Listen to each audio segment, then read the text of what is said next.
Hello YouTube, this is On the Road with Caveman, and I'm Caveman. I wanted to do a little video on my renogy. I just ordered a renogy. So DC to DC chargers, everybody. I've been noticing that on YouTube. I've been noticing I got 200 watts of solar. There's my camper back there. You can hear it, it's on right now. The diesel truck. You see up there on top, I got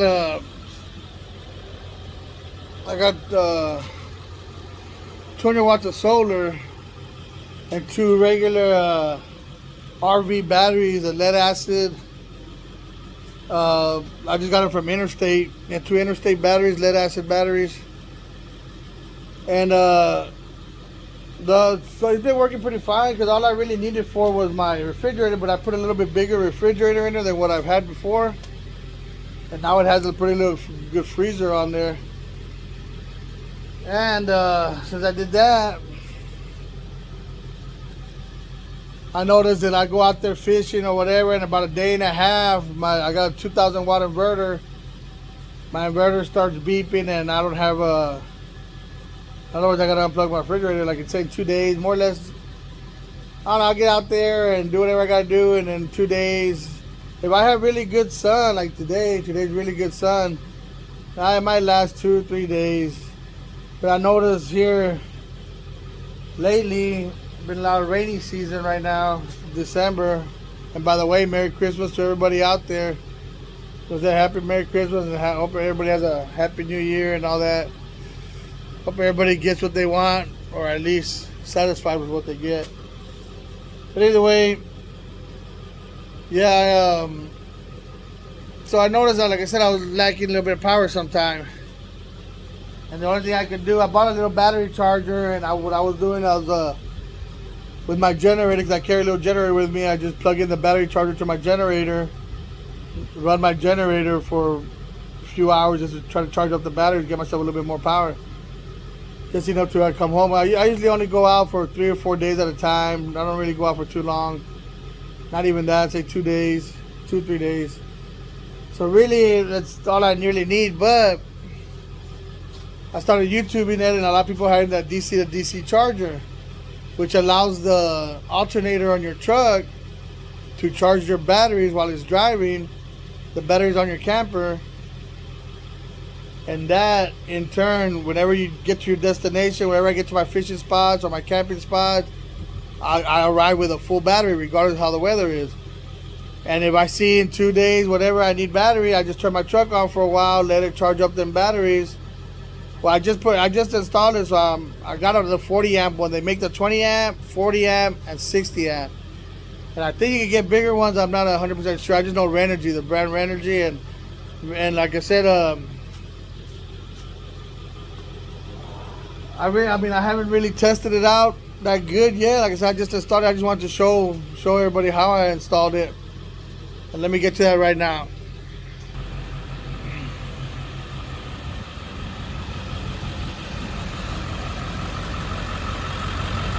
Let me turn my truck off for a little bit.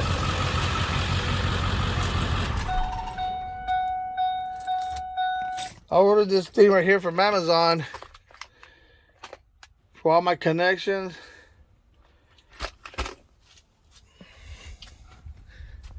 And as you can see, it worked pretty good. Here's the ground, and here's the power. Really, all I did is I bought a set of jumper cables, and I cut them, and they worked. It called for the 40 amp. You could use either a 4 gauge or an 8 gauge wire. I just used the 4, figured it'd be better. But as you can see, the ground, I just ran it. Runs this way, comes out right here. And then I bought these fuses also from Amazon. It's a 50 amp fuse. It required either a 50 or 60. I figured I'd just put a 50. It goes down. I ran it down to the bottom, up to right here. And what I did, I bought these connections. Right here's where the one from the truck comes. I think I'm gonna mount it up there, tie strap it a little bit better. But I bought these connections right here from Amazon also. It's a little quick connect. deal. It's actually pretty cool. They come apart, and then these are the little dust covers you put on there. So if I'm ever gonna take the camper off, I can disconnect it right there. I drilled a hole right here, which I'm gonna put some silicone here in a little bit, because here's where the connection to the lights, for the outside lights, when you're going down the road. So I just put it right next to it. And what I did, and excuse the mess on my camper, because like I said, there's my little generator. Of course, I take it out whenever I'm in here. Like I said, excuse the mess. I had my multimeter out, measuring everything. Pair of pliers, all my tools that I needed, I used, my knife, whatever. Right here's where I keep my energy set up. As you can see, there's my controller for the what do you call it? For the solar. All the solar wires are coming in from back there, from behind the refrigerator. See, that's the bigger refrigerator I put. The other refrigerator was only up to right here. Now this one has a freezer. Well, if you pick up this thing right here like this,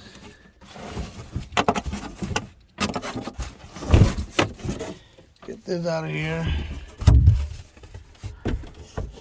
Oh. There she is. The renogy DC to DC battery charger, 40 amp. As you can see, here's the wires right here. It comes down, and it goes right there. That other box next to it, that's the controller when I'm hooked up to shore power. When I hooked up to shore power, I just unplug everything, and that works great. But there's the charger. Like right now, when I had it charging, as a matter of fact, it's connected right now, but it's in because my batteries were full. So what it's saying 13.8, but that's with the. Right now I have good sun, so, and it says you connect. I read all the instructions. You connect solar. You can connect solar and the thing together. Like, you don't gotta have them separate. They work together, and everything works out pretty good. But like I said, I bought those little connectors, connected them. Bought the amp fuse. Watch.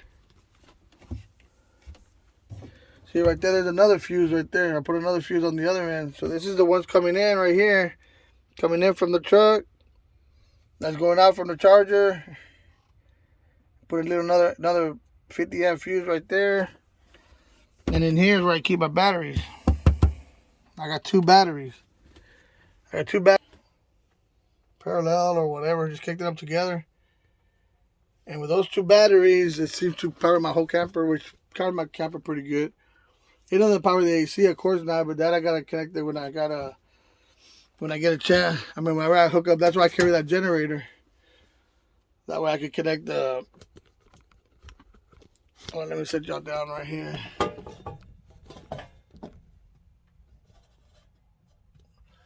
But when I connect the generator, that's what I can use my air conditioner. But this is the manual. And I know a lot of people say like, oh, you don't need to read the manual, just do it. But no. Because there's this one wire right here. The manual will tell you.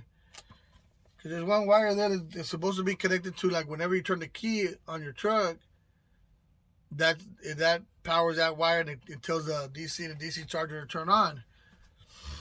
But since it's a truck camper, can't really do that. I saw some other guys hook up that wire to lights or whatever, to the little lights. So when you then you have to turn the lights on your truck to turn that thing on. So what I just did, I saw somebody else that just bypassed it. I'll show you right now.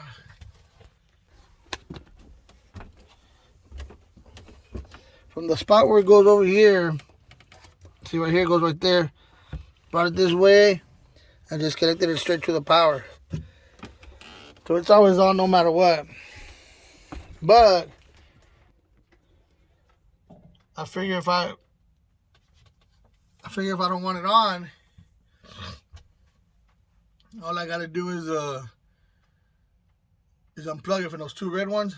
Just unplug it and don't have it on, because that plug is only for that. I was gonna put it on and off switch, but I figured, like I said, if I don't want it on, like right now when I park, right now if I leave it on without the truck running, supposedly it'll drain the battery from my truck, and then you get stuck. So if you do a setup something like mine, you gotta make sure to whenever you park somewhere, make sure you unplug it. Because if you don't unplug it, you'll drain your battery. So you just gotta make sure to unplug it. It's no big deal. I figure later I might put it on an R switch right here somewhere, but no, then I might just do it like that the way I have it. I think it'll be alright. But this is the instructional manual. And it was actually pretty neat. Came out to, I think it was only like $130. Which if it does what it says it does, I think it's gonna work out great. Because as long as I'm driving, and it'll fill up your batteries, and then it'll keep it at a float mode. And it even has a switch there in the back. It's got little switches, so you can set it for lithium battery, or just regular lead acid batteries, or AGM battery, whatever type of batteries you have. You switch it. It gives you a little chart on the manual. The manual gives you a little chart, tells you how to adjust everything. It actually comes out pretty cool. It didn't take me long at all. I mean, it was just a little, trying to do things right, so I'd take my time and not try to rush it. And then now, if I could do it again, I mean, I'd probably do it pretty quick. It won't take longer than half a day or whatever. But I hope y'all got anything out of this. Somebody who's looking for that DC charger, try it out. Like I said, I just installed it right now. So I don't know, maybe in about, give me about 4 or 5 months, 6 months with it. Maybe I'll do another review, tell you if I like it or not. If it does what it says it's gonna do, like me, I don't live in my camper, so like some other people do, I just stay out, 2-3 days at a time on the weekends or whatever. I'm trying to do more longer trips. If I can stay out in a week, but I don't like to go to campgrounds or anything like that. I want to go somewhere boondoggy where I don't have to connect to anything. I want to go completely off the grid. So if I can do that for at least a week, I'll be satisfied. Very satisfied with my setup. Like I said, it's only 200 watts of solar. I could probably put more, but if that DC works the way I think it's gonna work, I think I'll be good. But either way, this has been On the Road with Caveman, and we'll see in a few months how good that thing works, and then we'll just go from there. But again, I want to say Merry Christmas to everybody out there, and if you can't get out, get outside, go outside, enjoy nature. That's something that's there. You don't have to pay for. You don't have to pay for that beautiful view. Just step outside and enjoy it, love it, embrace it. But either way, this has been On the Road with K-Man. I'm K-Man. Peace.